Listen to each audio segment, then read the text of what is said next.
Good morning. Can you hear me? Good morning. I feel like all I'm missing is my teacher bag, all my papers. I have all the stuff to bring up. Congratulations to all of you. This has to be one of, I'm going to just put this here, sorry, clicker, iPad, stuff. You know how we roll as teachers, got stuff. But this has got to be one of my favorite things that I've gotten to do the past 2 years, and that is talking to teachers. And this trumps everything. Meeting the president, everything that I've done does not compare to actually getting to talk to teachers. And not just talk to you guys, but to honor you. Because somebody in this room right now is feeling guilty because you have sub. And I know, I've been there. That guilt is like, oh, well, you know, we're supposed to do this and that today, and I wonder if so-and-so is sitting in the right seat. You're thinking that. But I want to tell you to just let that go. Today is your day. Soak this in.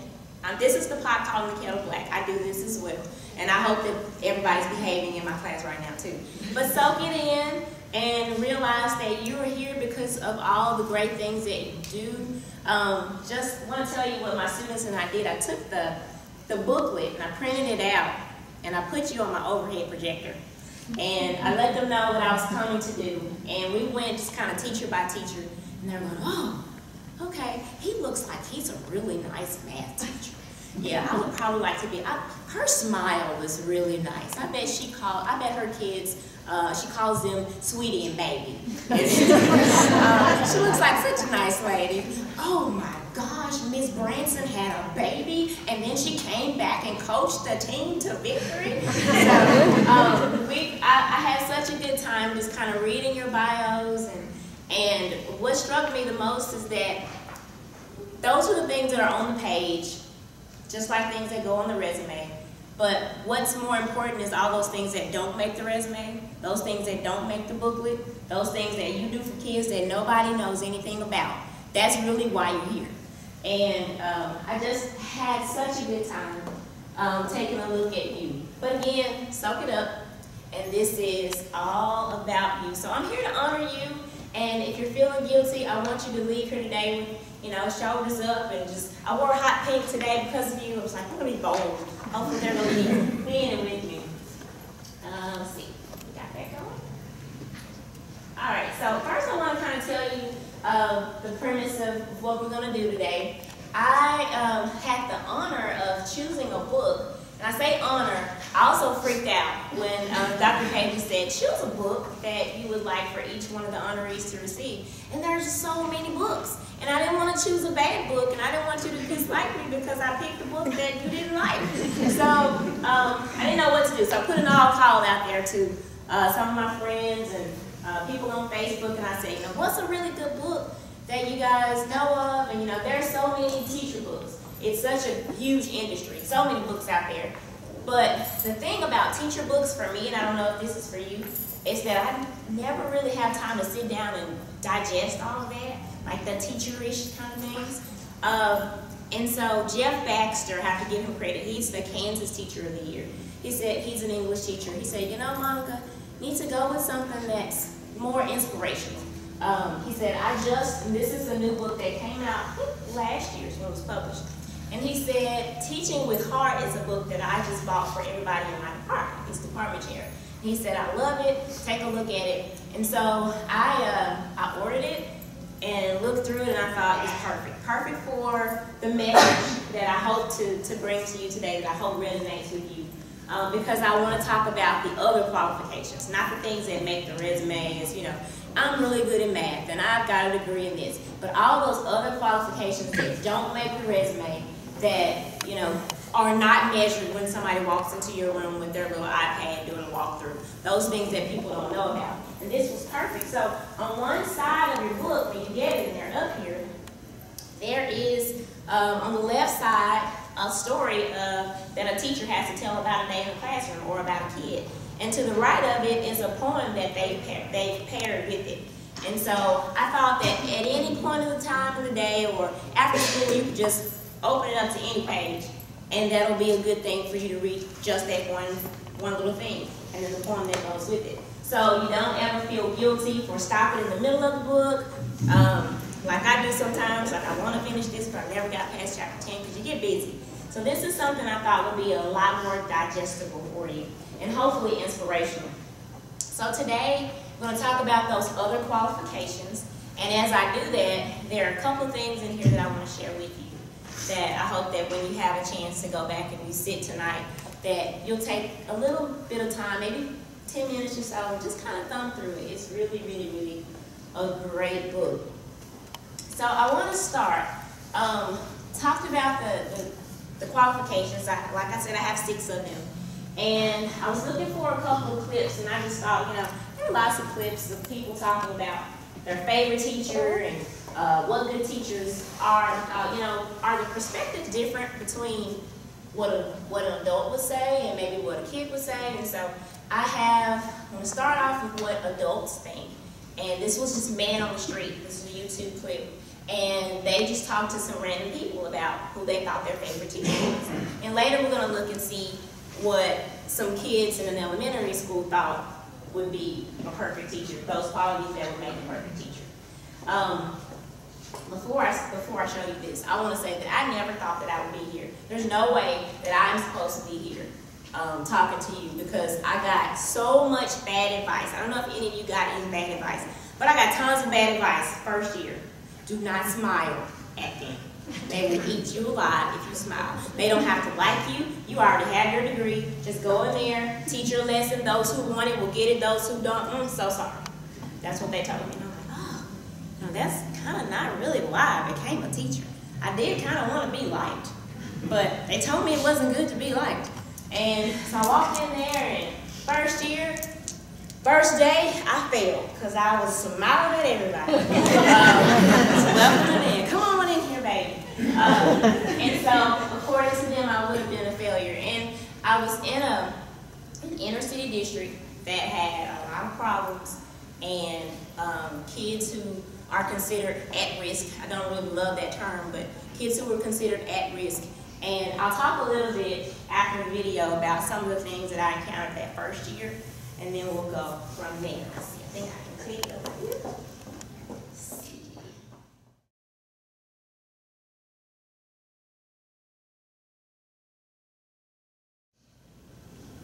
All right, so I hope you heard some of those qualities, and those are some of the things that I think you definitely are the epitome of when I look at what has been written about you in your bios.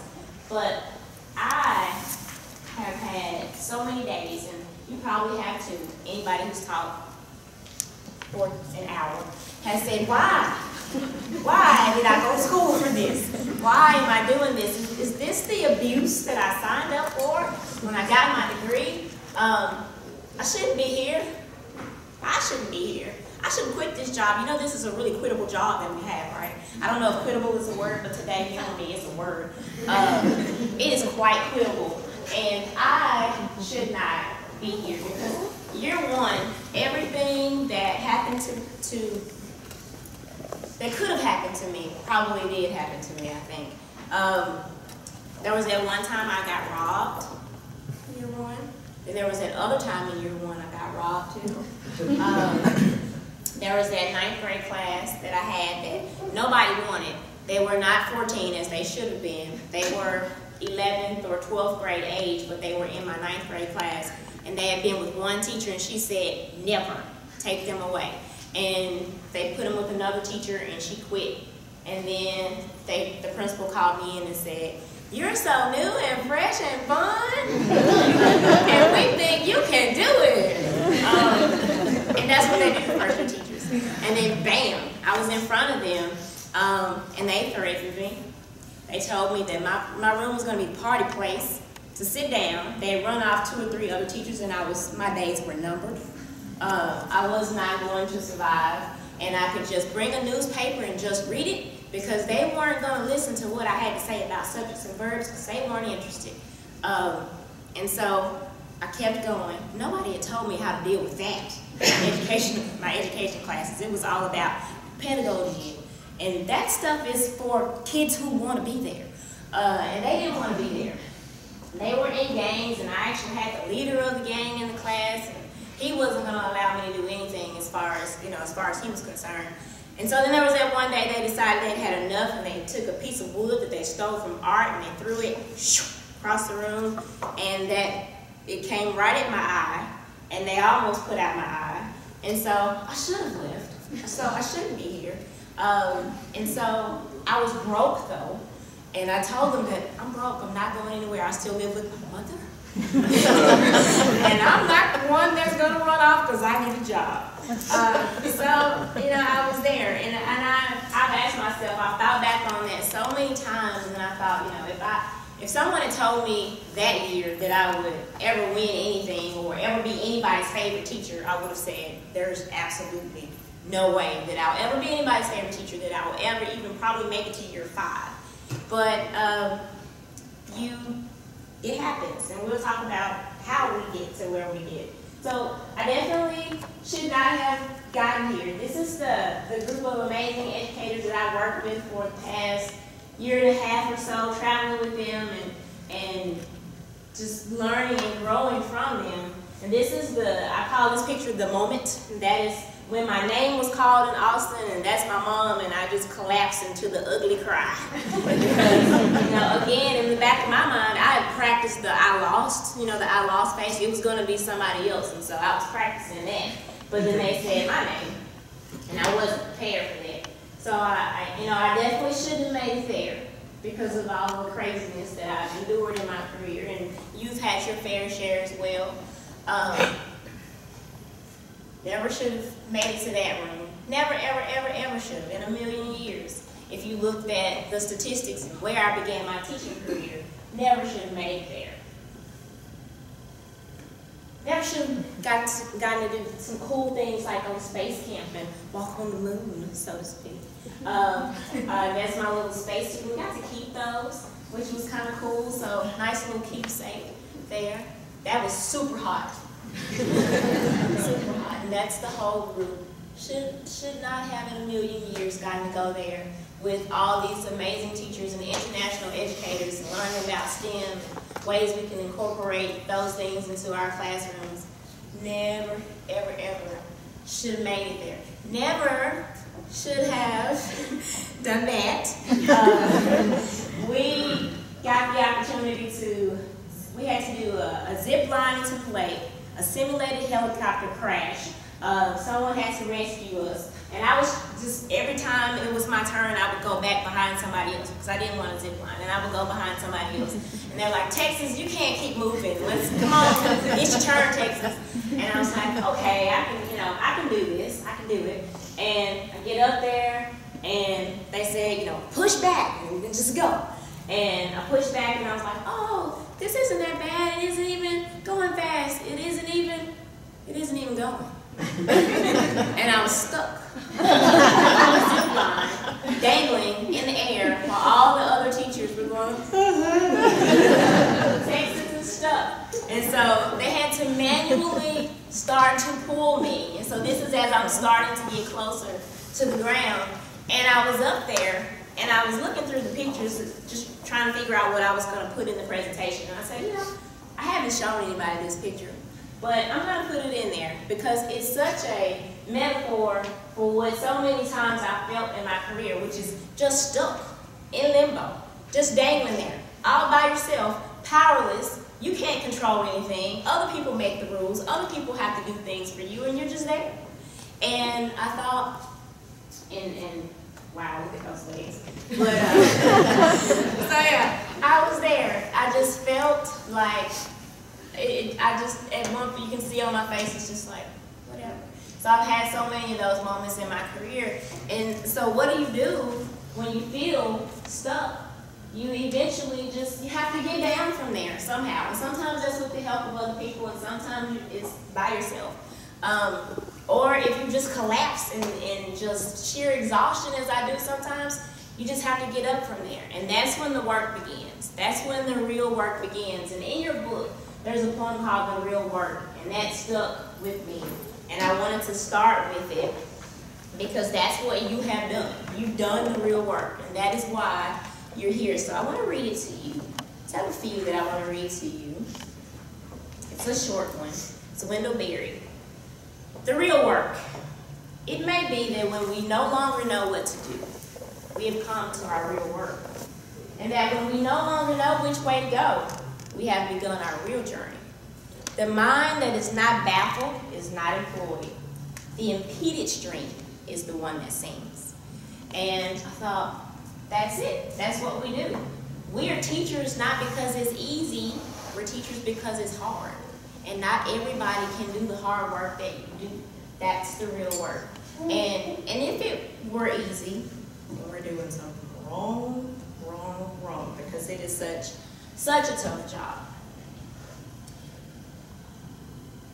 And so I just looked at the word, and I looked at your bios, and the word teach is just basically to give information, to show someone how to do something. And I said it's really presenter of information basically is the definition of what a teacher is, but that's not really all that you are. That's not really all that we are. It's the R, the E and the R, that's what's important. And so I thought, okay, we're not just presenters of information, because in my opinion, you can be the smartest person in math, in science, and you can still be a terrible teacher.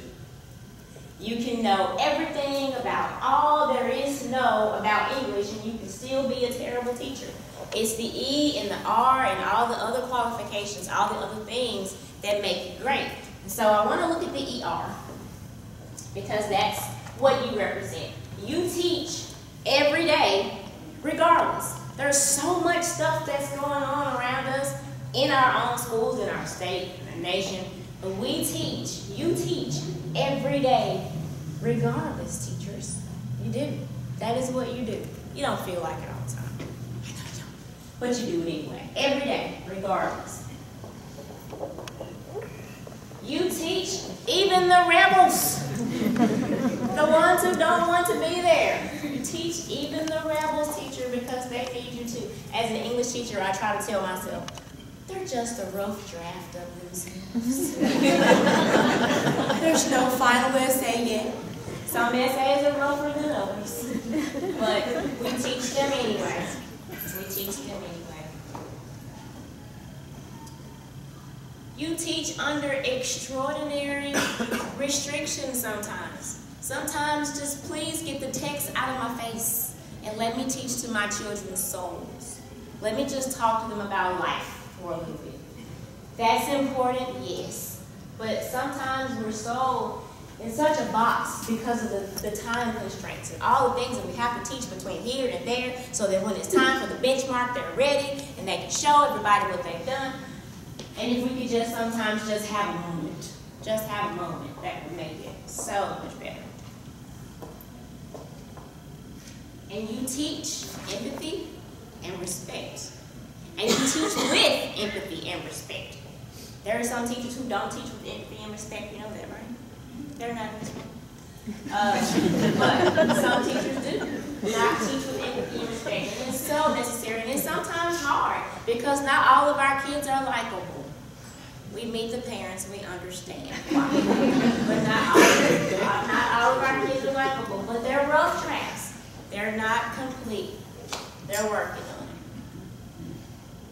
it. And so, qualifications. I want to talk to you about some of your qualifications. And I think qualification number one that doesn't make your resume is that you are readers of people. Not only can you walk into a room and you can immediately sense what attention is, you can sense where the happiness is, you read people well, you read your students well, you can tell when somebody's having something go on at home that's not great. The kid didn't say a word to you, but you know. You know something else? Sometimes you know things before even the moms and the dads do, because you know your kiddos and you read them. You can tell when somebody has started to date for the first time because they're not looking at you anymore. They're just like, you know, it's that look. So okay, you're thinking about so and so right now. You can tell when someone is hungry. I had a student who he would hang around, and you've had these students who they hang around, everybody else goes to lunch, and he would just stay there. And it was just understood that he needed $1 every day. And so you just get the $1 and go. We don't talk about the $1. Just get the $1 and you go. But you read that and you see that, and that's why you're here. And that's not in the bio, that's not in anybody's resume, but you are people readers. That's why you're great. That's why you have the Jack Harvey Award, because you're so great at reading people and reading your students. And they need you to, because kids don't always have that skill of telling you what the emotion is, telling you where that's coming from, telling you actually what's wrong. Sometimes they don't really know what's wrong, but they just need you to kind of pick up on it. And you're good at that, and that's why you're here. You're here also, speaking of the dollar, you're here because you're keepers of secrets. And I'm not talking about bad secrets, things that would put someone in danger, but you're keepers of secrets. If a kid comes to you and they just really want to go to prom, and you've done this, some of you have, somebody needs a tux, you've gotten it. Somebody needed a dress, you've gotten it. Somebody couldn't go on a field trip, you took care of that. Somebody needed an ACT paid for because if they didn't take the test again, you knew they weren't going to go anywhere, and you paid for that. And nobody ever had to know. That is between you and that kid, and that's that sacred bond that you have with your students. That's that sacred bond that's guiding you to this room, because you keep those secrets. There's a hole in my sweater, and if anybody sees it, they're going to laugh at me. And you know, you have that drawer, don't you, with the safety pins and the tape and all of that stuff, and you put them back together. And they don't ever have to worry about walking back into the room and hearing you laugh about that with another teacher, definitely with another student. They know that that's understood. That's that sacred bond that you have with your students. That is why you're here. And I was thumbing through the book, and I found this poem called A Teacher's Contract. And I thought, that's kind of like my keepers of the secret thing. There's that unspoken thing, that unspoken trust between your kiddos and you that says, I can trust you with my life, and I don't have to worry about you ever putting me in danger. And this one was written after I think it was either Newtown or Sandy Hook. And it talked about that bond that existed between the students and the teachers there in the midst of that tragedy. It was Newtown. It was so obvious to the people who visited to help them. It was called A Teacher's Contract. Between the teachers and the city, there exists a contract, full of legal obligations on both sides, pay steps, duties, and responsibilities, all to be negotiated. But there is a higher, more important contract that requires no lawyers, no arbitration, no picket lines. It is a contract given, not stated. Ironclad and universal.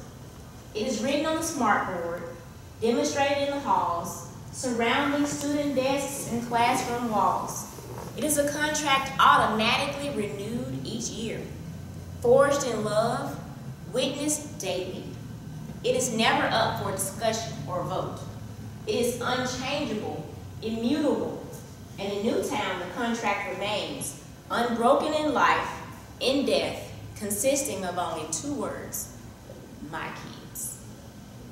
My husband and I don't have kids, but sometimes we'll go places and he'll say something like, oh, all the kids would like this, or we should do this for the kids. And you know, salespeople are going, oh, how many kids do you have? And you know, we're teachers, we're like, 145, something like that. Oh, those are your teachers. But we say that, and I know you do. My kids, those are my kids. And that's that sacred bond that's never, ever, ever broken. Never should be broken.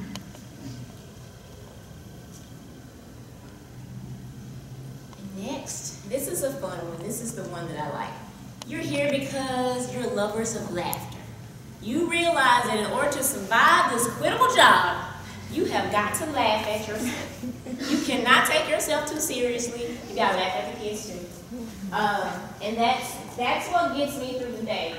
Having them come in with their quirky little personalities, saying funny things, or sometimes not funny things, and then they're funny because they're not really funny, you know. But that's what gets us through the day. It's not taking ourselves too seriously. I had a student who every day he wanted to come in. He said, you know how we need to start class? We need a joke of the day. No bell ringer, but we can do the bell ringer. after the joke of the day. And I said, you know, who's got time to find the joke of the day, Zach? He's like, I'll be the jokester of the day. So every day, Zach came in and he had a joke. Sometimes they were funny jokes, sometimes they were corny jokes. But we always started class with a joke. And sometimes it would be me as the butt of the joke. And this one day, and this wasn't even meant to be a joke, but it just shows how tired I was. So I was exhausted and I had been running back and forth between here and there, and I spoke here and I did this, and research papers were due, and the podium was holding me up. And the kids said, are you okay? Yeah, I'm good, I'm just a little bit tired. And one of the kids said, you want to be 12? And I said, you know, that's a really good question.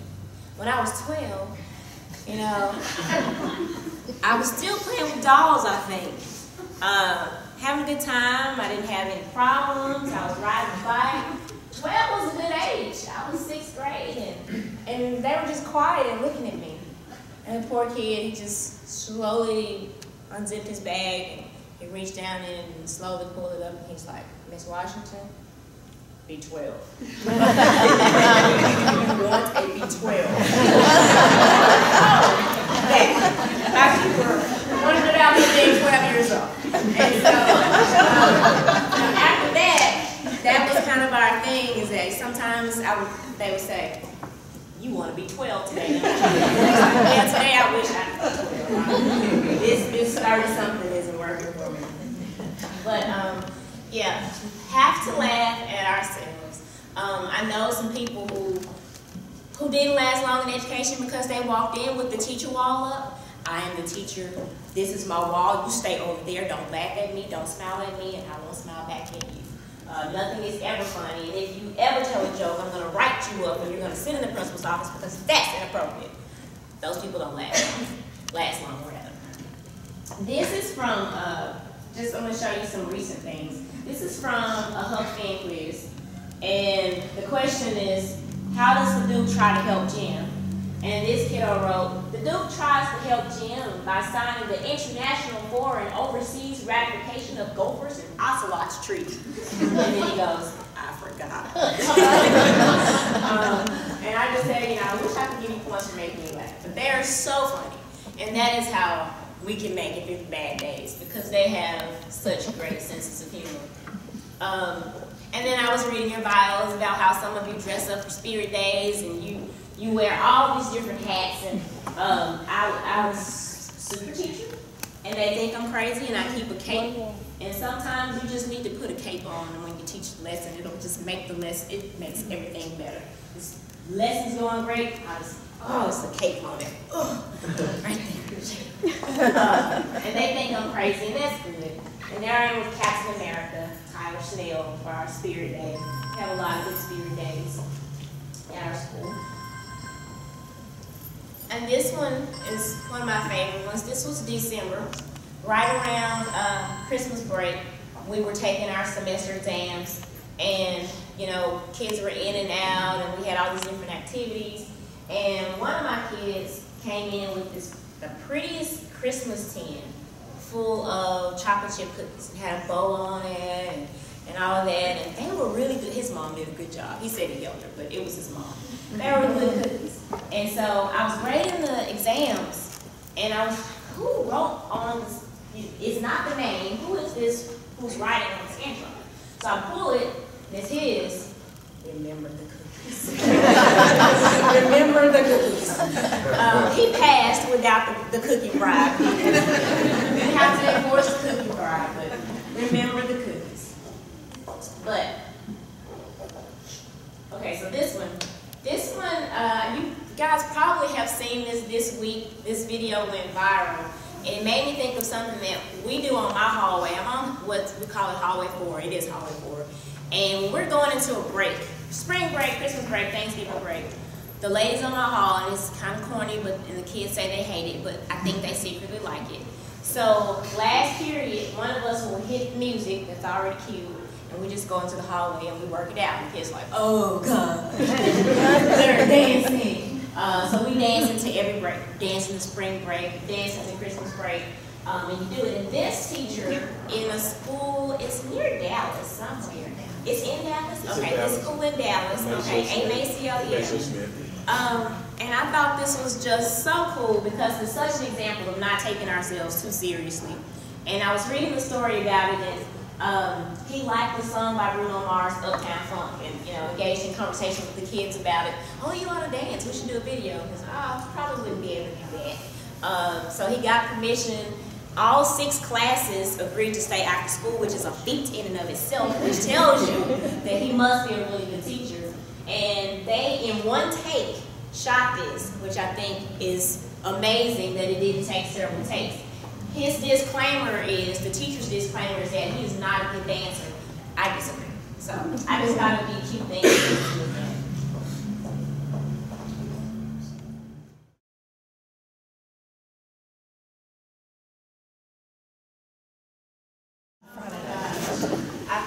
That was such a great example of what we do, what we have to do sometimes is to just laugh and have a good time with the kiddos and let them see us as real people, because they don't always know that we are real people. They think we just live under the desk and we roll it out.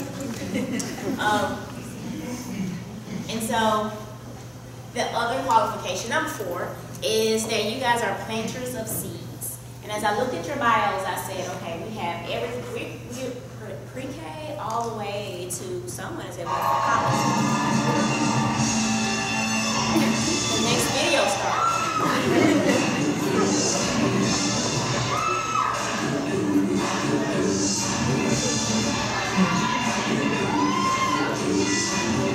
Apparently somebody did it at a wedding.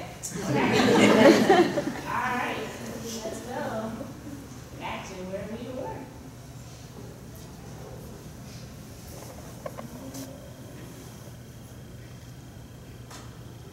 All right.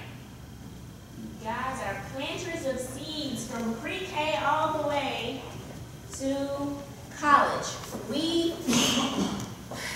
Our job is unlike so many other jobs that they get immediate feedback so many times. We don't. Especially if you guys are elementary. If you ever have a kid come back, I know you must be through the roof because you can see that they've gone from 2nd grade all the way to high school and they still remember you. I think that's amazing. We plant those seeds and it could manifest itself in having a kid who was shy, who never wanted to participate, actually get up in front of the class and sing. I had a kid who never said a word. He hid behind a wall of blonde hair. And every now and then he would do this. And then we go back. And by the end of the year, he decided to get up in front of the class and sing his Gatsby project. And so I prided him all year long with, you're so smart and everybody deserves to hear what you have to say, and why don't you grace us with your ideas? And eventually that sprouts. Sometimes those things don't sprout that year. And sometimes, it takes 3 or 4 years. Sometimes it takes 10 years. The beauty of it is if we ever find out what it grew into. So often we never get to know what our kids turn into and all the great things that they do. And I always feel blessed when one comes back to let me know something, or they send me a message on Facebook. I wanted to tell you about a seed of mine that came back to me, and I had to post about it. And if you ever are reluctant about posting your good things that happen, don't be, because it's not bragging. You never know what teacher needed that. They didn't have that good thing that happened to them that day, and they need to know that tomorrow might be okay. Tomorrow might be a better day. They can live to teach another day. And I honestly would never have gotten Texas Teacher of the Year, I don't think, without my Facebook teacher post, which got me the School Teacher of the Year. And I would just say, this is another episode of Monica's Why I Teach. And I would have something about that day. And people like those. And this is one that I did recently, January 12th, it was, and you can't read that, but I want you to read what I posted about my little seed who came back. I said, at the end of this long day, in which I felt like I was bombing in my lesson in most classes, it wasn't a good day that day, I got a visit from a former AVID student. AVID is a college prep program that I used to teach at our high school. He texted me on Friday, Mama, that's what they call me, Mama Washington. I need to talk to you in person. We set up our visit for 4 o'clock today. I admit that I worried all weekend about what he was about to say. What couldn't be texted? He's 24 years old now, and he walked in all grown up with a big smile that made me feel better. In a nutshell, this is what he told me. Quote, "You deserve to hear to your face that you are more than a teacher. I remember you trying to make me go away to college. You told me that I needed to get away. I didn't think at the time that I could. I remember everything that you told me. You treated all of us like family. You didn't take 1 or 2 under your wing. You made us equally important. We were a family, and we knew you loved us. I honestly don't know how you did all that and took care of yourself too. I admire you so much. I want to make people's lives better like you do. I'm finally becoming a man, and you had a ton to do with that. Thank you. I love you. I leave for college this fall." And I was done. I was done. Because he came from such a rough environment. And I just kept prodding and kept prodding and kept prodding. And he went for a little while and then he stopped. And I just thought, what a waste. You know, he has such a brain. It's such a waste for him not to go and utilize that. And I ended it by saying, as tired as I am, we sat in my room until 5:30. I'm so proud I could explode. Although I have a ton of papers that I'm supposed to grade tonight for tomorrow's lesson, I can't. I'm done. Mentally, I can't. On days like this is where you stop. On days like this, I'm reminded why. And so, you know, I know you've had those moments. I hope you have many more of those moments where you actually get to see a seed sprout. And I thank you for being planters of the seed. And so I don't know if you've heard this poem before. I don't even need the book for it. It's one that speaks to my soul. We have so many kids with so many circumstances that we have no idea what they go through. We have no idea how they're able to survive, come to school every day, faced with so many things that are at home that we just have no idea about. And on page 103 in your book is the rose that grew from concrete. And he is my little rose that grew from concrete. It is, did you hear about the rose that grew from a crack in the concrete? Proving nature's laws wrong and learned to walk without having feet. Funny it seems, but by keeping its dreams, it learned to breathe fresh air. Long live the rose that grew from concrete when no one else even cared.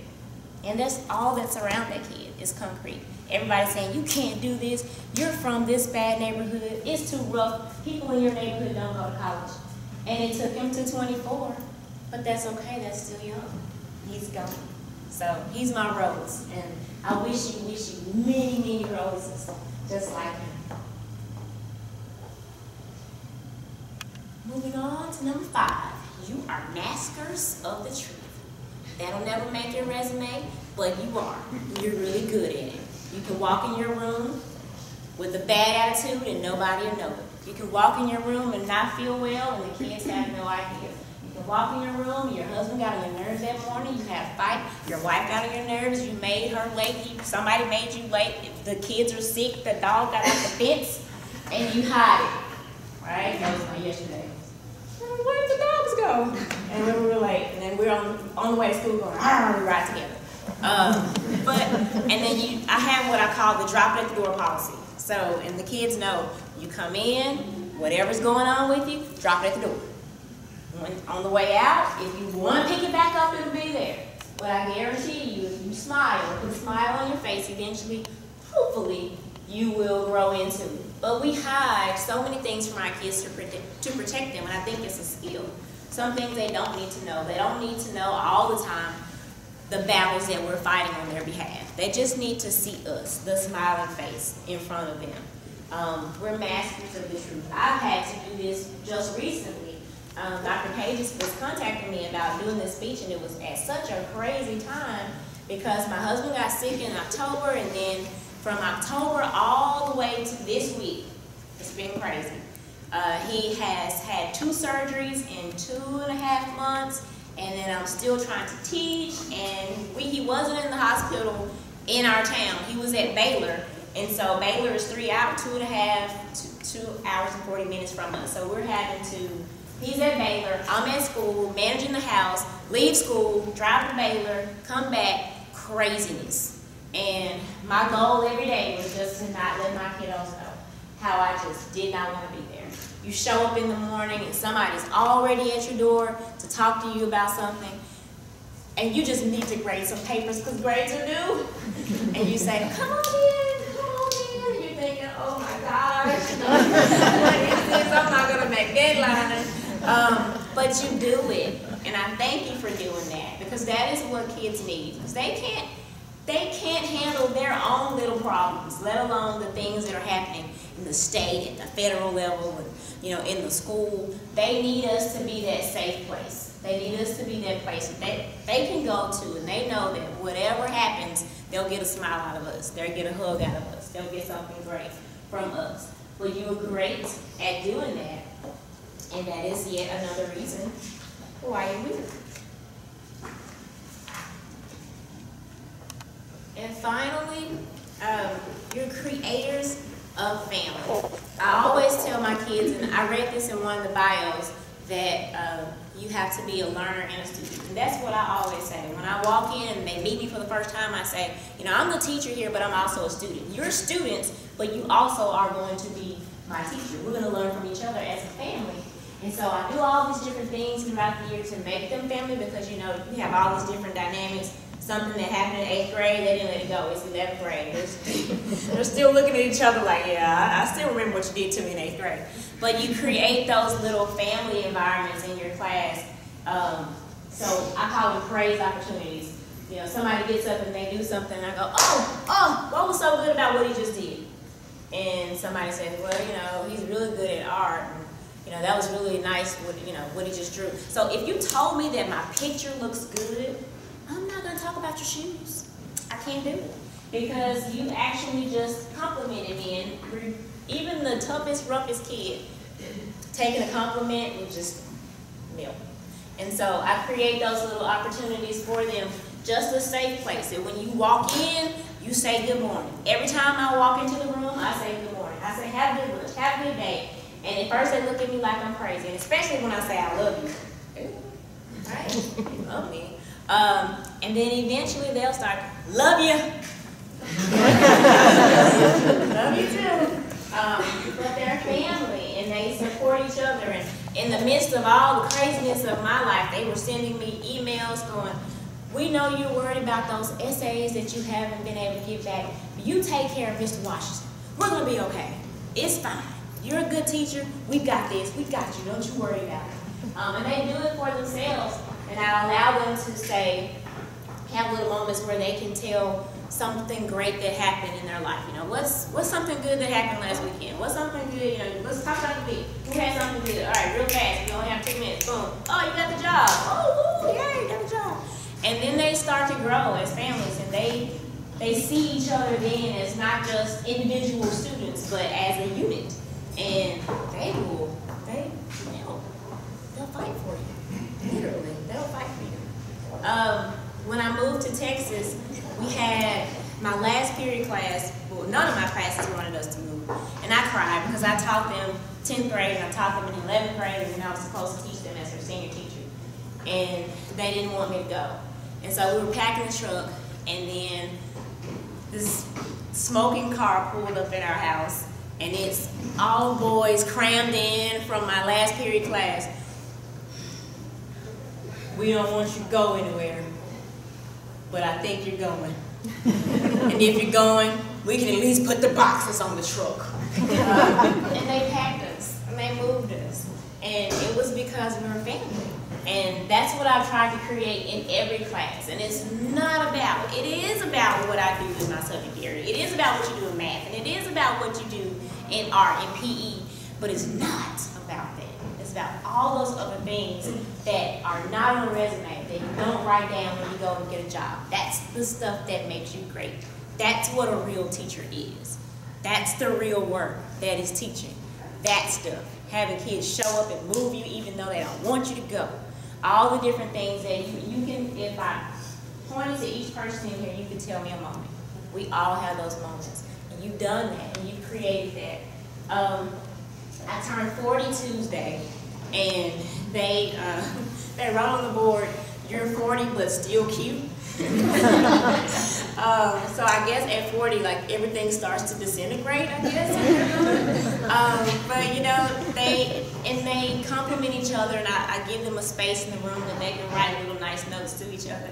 It helps so much. But they said, "She's 40 and still cute. Take a picture with it."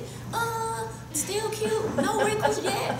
And then I had the sweetest note from a student. She wrote, and it was a long note. At the bottom, she said, "You know, the sun should really thank you because it has had you for 40 years to help it illuminate the world." Oh my goodness, right? Really? Just the sweetest thing. And that class, I never thought would like each other or would love me. But it's just all those little things that we do to make them feel safe and to make them feel comfortable, to make them take the risk to get up and give the presentation, the Gatsby presentation in song, and they can't sing on lick. And that made me think of this poem, which is Purple. How am I doing on time? Purple. And it's on 193 of your books. And this is what all of you do. Purple. In first grade, Mrs. Lohr said my purple teepee wasn't realistic enough. That purple was no color for a tent. That purple was a color for people who died. That my drawing wasn't good enough to hang with the others. I walked back to my seat, counting the swish, swish, swishes of my baggy corduroy trousers. With the black crayon, nightfall came to my purple tent in the middle of an afternoon. In second grade, Mr. Barta said, "Draw anything." He didn't care what. I left my paper blank. And when he came around to my desk, my heart beat like a tom-tom. He touched my head with his big hand, and in a soft voice said, "The snowfall, how clean and white and beautiful." That's what you are. You're the Mr. Bartas. I thought that was so great because one teacher could just take all the air out of the kid, right? He saw that blank piece of paper and thought, snowfall, that's what we're going to call that. And so I wanted you to take a look at finally what students in elementary thought make a good teacher. Listen to those adjectives and think about what those adults said earlier.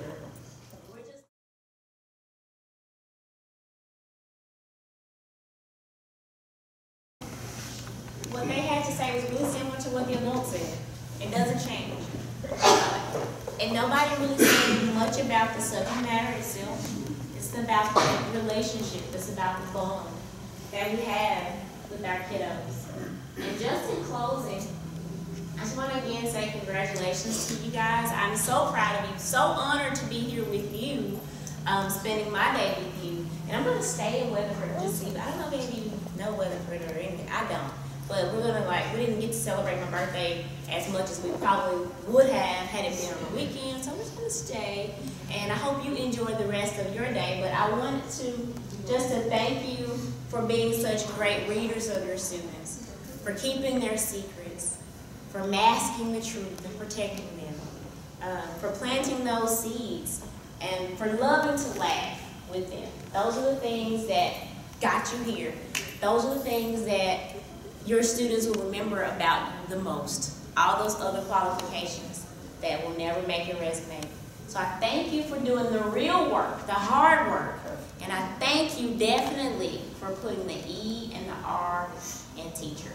Congratulations to all of you. It's been my pleasure to talk to you today.